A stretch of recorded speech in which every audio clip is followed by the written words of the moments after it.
So we're recording temperature starting at 6. The temperature increases by 2 every hour for the next 6 hours, which sounds fairly reasonable and maybe a little bit slow, at least for a place like here, meaning 2 degrees doesn't, I think here it probably changes more than that on most days.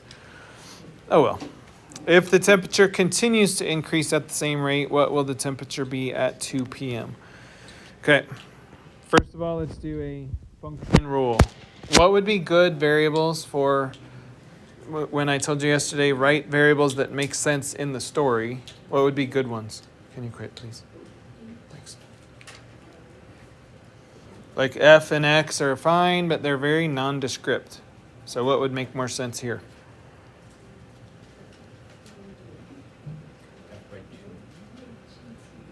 Huh? Oh.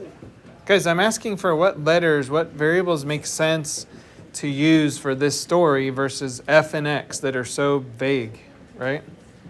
Diego? T as t temperature as a function of hours passed, right? So t as a function of h. Good. Where does this start if we assume that this picture of the thermometer is at 6 a.m.? Where does it start? How does it grow? That kind of thing? It starts at -3 degrees Fahrenheit.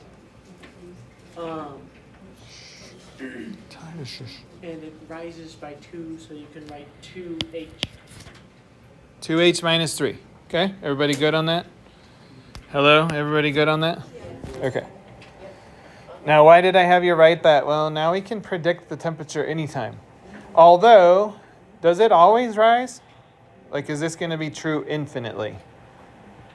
No, because what happens, around, 4 o'clock right now? Now it starts decreasing at some rate, okay? Anyway, we need a value for h. So, basically we're saying at 2 p.m., what is h?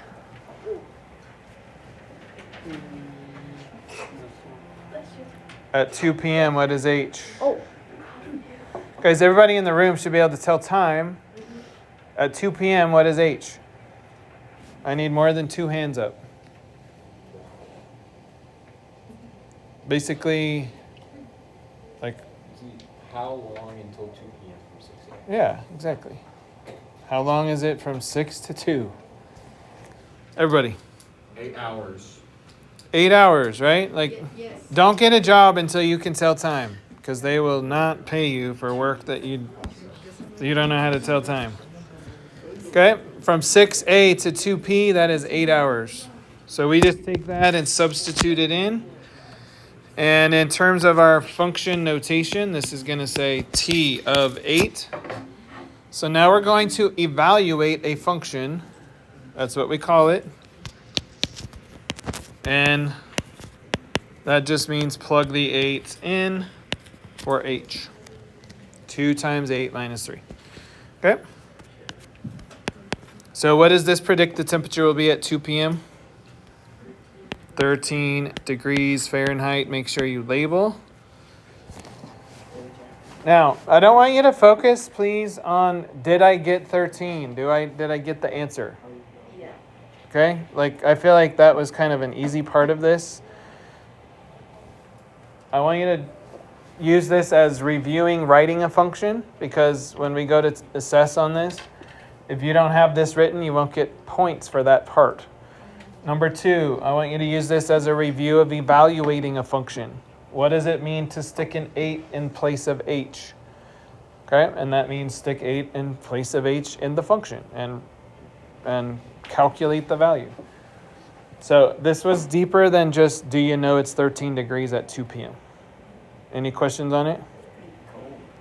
Okay. Now I want to just take a minute or so and sketch the graph of this function, please. Sketch the graph of this function. If you already have graph paper from your homework, go ahead and use that. If not, you can kind of create your own little grid, or not grid, but your own little axis.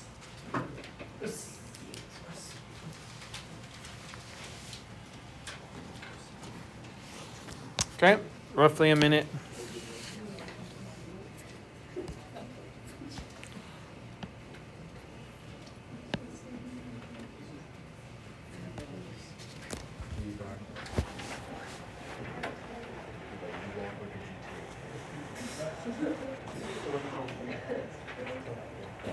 Jeremiah, you should sit up and do some math today. Jeremiah. Germany. Sit up and do some math, please. Eliana, are you done graphing? Let's go. Graph this function.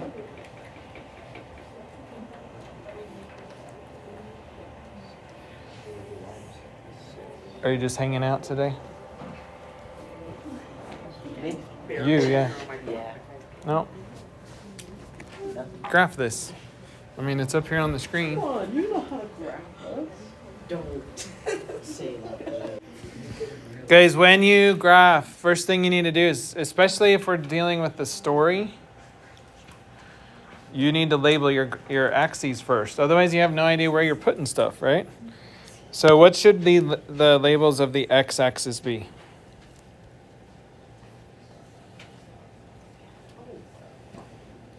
The x-axis should be temperature. So temperature is our control variable, meaning we get to control the temperature. No, time, hours.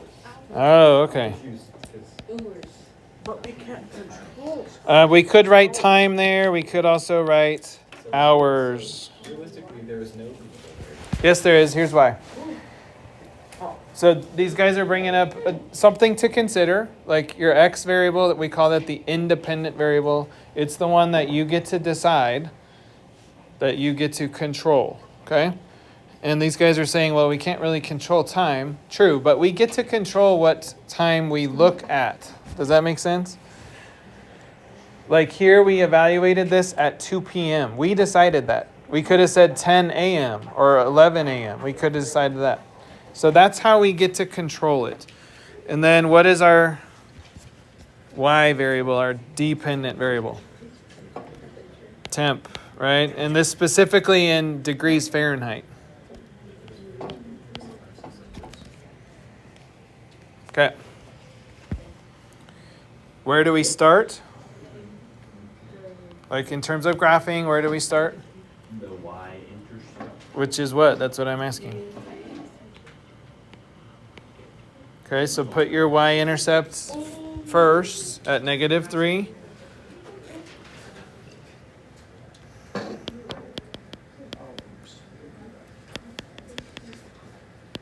And then we need our slope. What is our slope?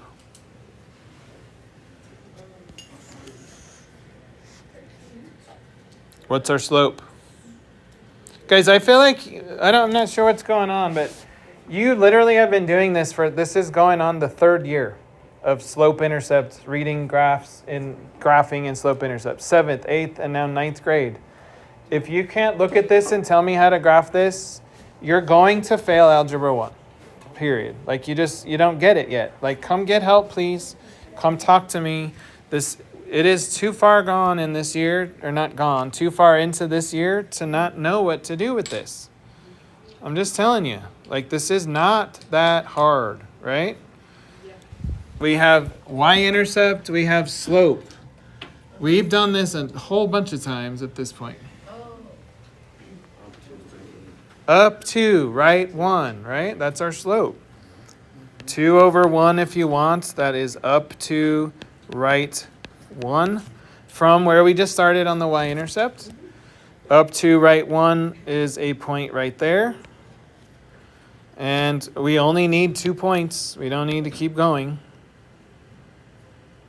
Okay? Now, the second question says, does it make sense to use a linear function? What is this? Right? What the heck does that mean? Raise your hand on this. Does it make this first part? Does it make sense? Is it realistic to use a linear function? But what does this actually say? What does domain mean? And I don't want you to blow this question off. You could have a test question like this with this wording.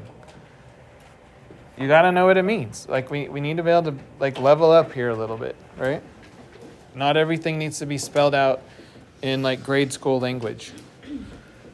For the domain 0 to 24, what does that mean? It means all the values between 0 and 24 on the x-axis. Why are you saying x-axis? Because domain means x. This is x values, right? And so now in the story, specifically, what are we talking about? Which is what? What is x? Hours. Which is hours. All right, now do you get why it says 0 to 24? Yes. Why does it say that? 24 hours in a day, okay? So does it make sense to use this linear function for all 24 hours?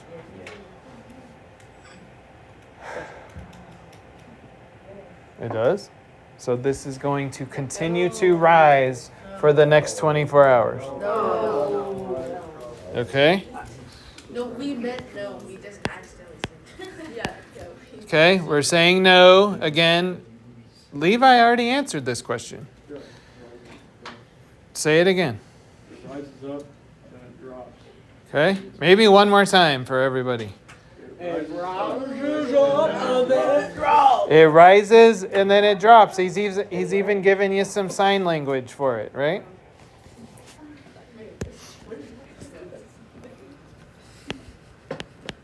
How would we say, what would we say in mathematical, more like, we can't just say it rises and drops. I mean, it works, but could we be a little bit more academic? Because, Declan.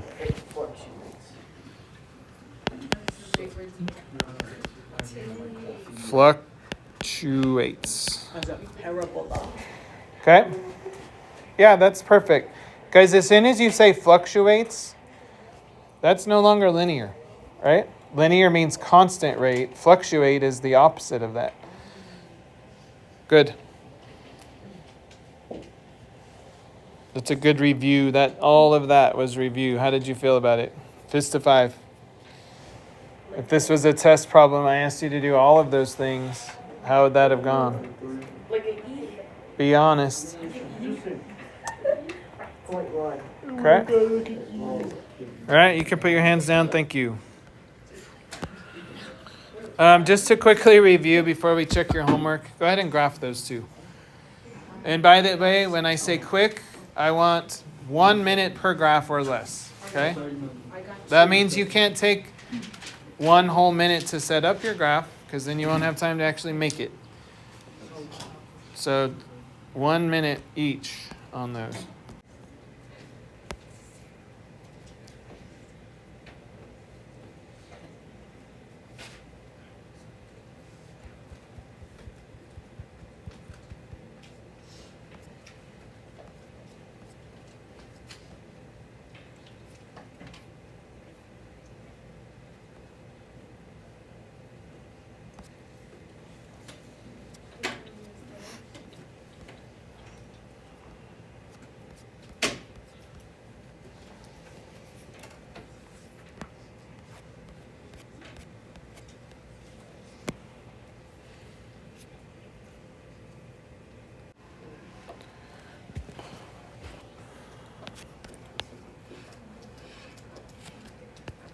Do we label the axis in this one? Yes, but not with words, right? Because we don't have any words. But we can still say X and Y. That's a good thing to do. Okay, how do we graph this function? Where does it start? Good. At 1. And what is it doing? Okay, down 1, over 1. So there, and then there, something like that. Okay. And then it goes on forever. So just as a reminder, this is the y-intercept. And our slope is down 1 over 1. Down 1 to the right 1, I should say. And the next one.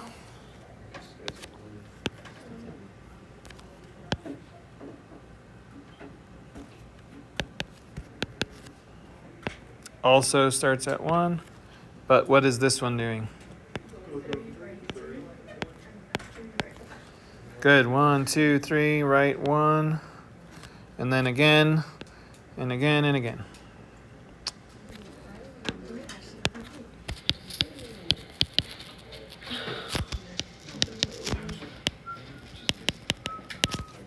I sometimes abbreviate y-intercept y-i, so make sure that's clear.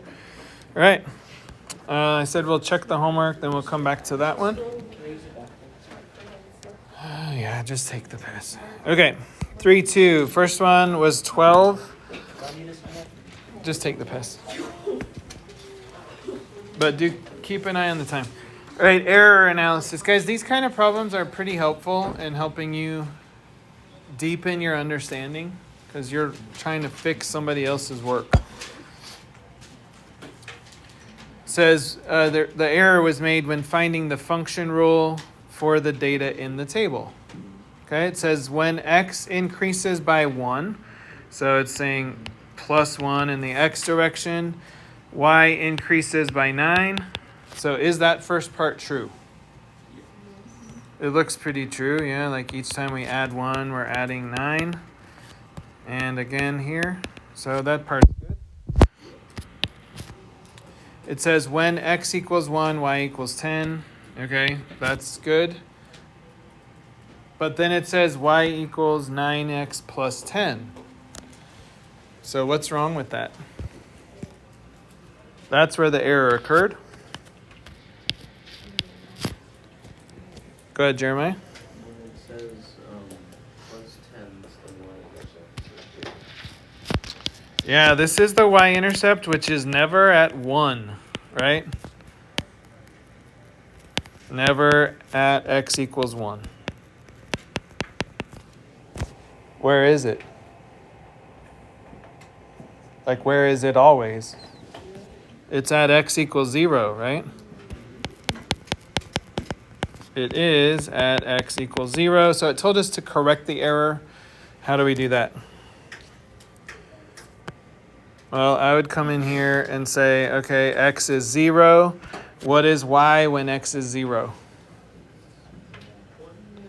It's 1. Just go backwards 9, right? Or down, maybe we would say. Okay. In other words, from 10, instead of going up 9, to go to the left, we need to go down 9. That's all. Okay.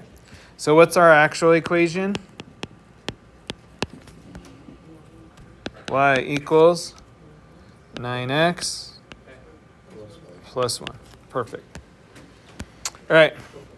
22 to 25 was sketching graphs. That's basically what we were just doing. And so for that, let me switch over and show you the answers to those. So 22, guys, make sure you don't just look at the shape, but where it goes. Like 22, your y-intercept is -3, and your slope is 1, looks like. Yeah.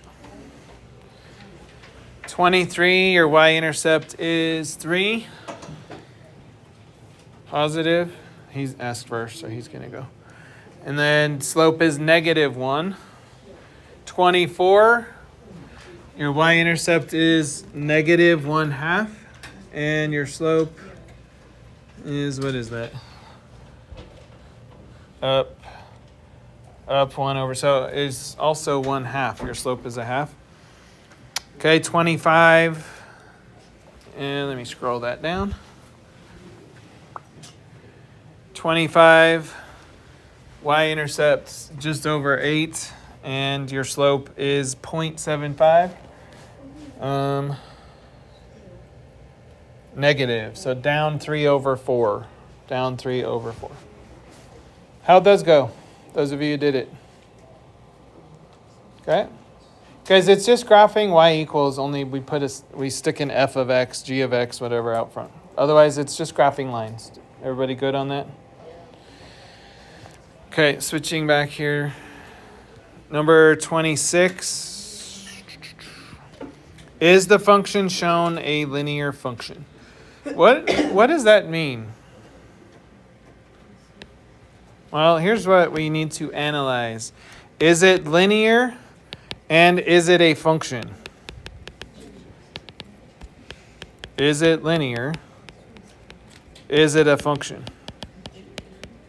Because either one of those, if it's not true, will make this false, in other words, right? So first of all, is it linear? Does it have a constant slope? Yep. Is it a function? Does each input give specifically one output? Yes. All right, cool. Good job. What's the domain?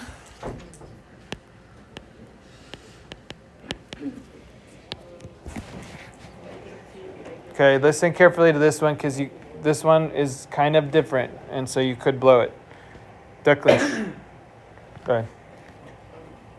Can I just list them? Ah, the fact that he's saying that probably is a good thing. Go ahead. -2, -3, -1.5, -1, -1, -0.5, 0.5, 0, 0, 0.5, 0.5, 1, 1, 1.5, Oh, you're giving points. Okay, I got you now. Let's peel all the x's off of what he just said, and that's our domain. In other words, we can't say -2 all the way to 1.75 because there's gaps, right? So if we put the comma, that means we're saying all numbers. In this case, it's just -2, just -1.5, etc. So our domain is each individual coordinate, which is a pain, right? I forgot 1/2. Anyway, you get the idea, okay? It's not all the numbers in between. And then same with the range. It's just the individual y coordinates. So range, and when we have to give individual values, we use braces, this curvy parenthesis thing. Anyway, it starts at -3. No, it doesn't. It starts at -1.5. Right? Right here is -1.5, -1, etc. Okay? So be careful on those. Those are called discrete values, meaning it's not continuous, it's just jumping from one to another. All right, overall, give me a fist of 5 on the homework, please. Those of you who did it. Guys, if you're not doing it, keep holding them up. If you're not doing it, you're missing out on that practice, and that's a really important thing.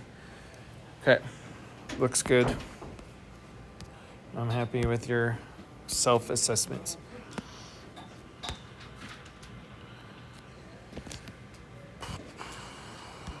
All right, I'm not going to say a word about it because I want you to be able to read and identify what you're trying to find. I'm going to give you a couple minutes on this one. Do note. I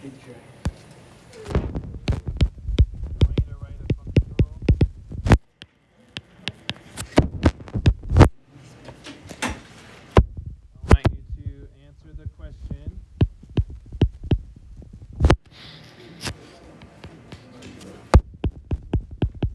Which is just what is f of 10? I want you to sketch the graph.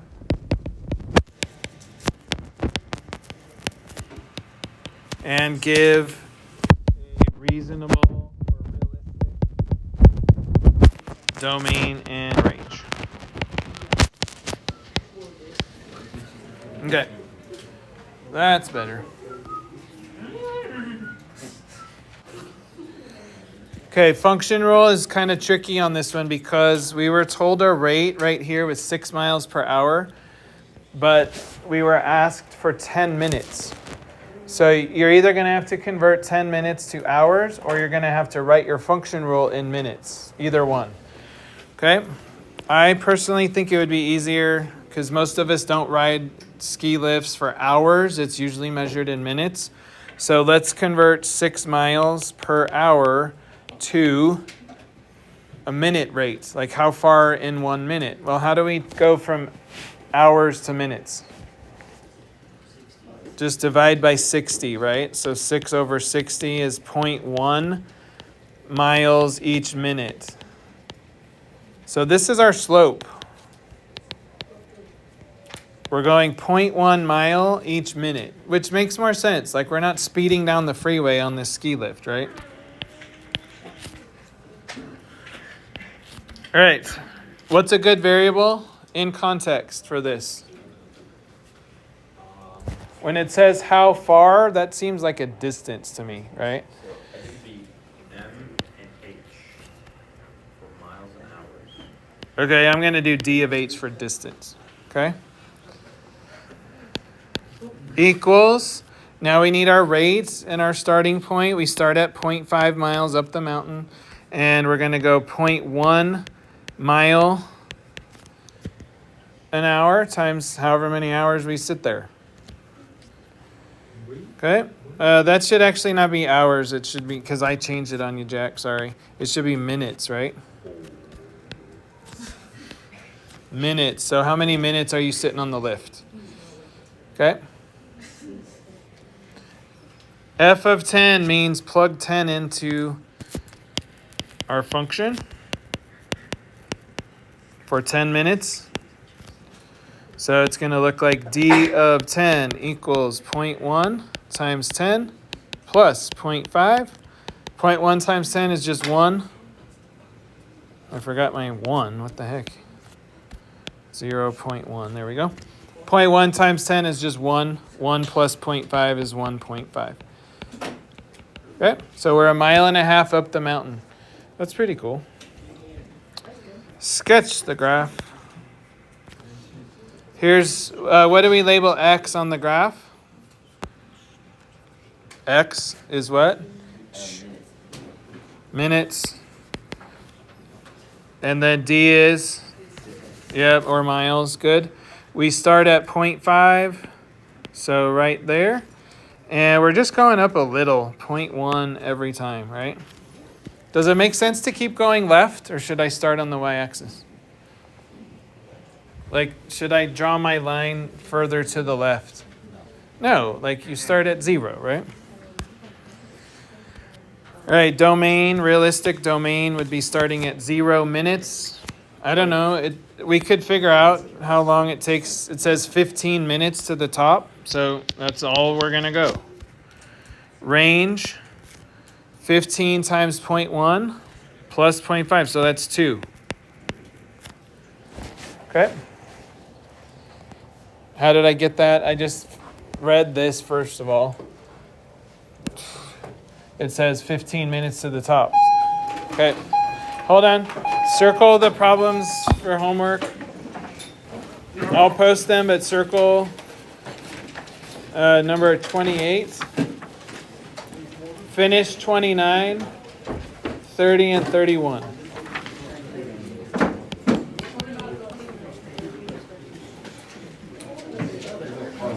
Actually, scratch 29. Let's just do 28, 30, 31.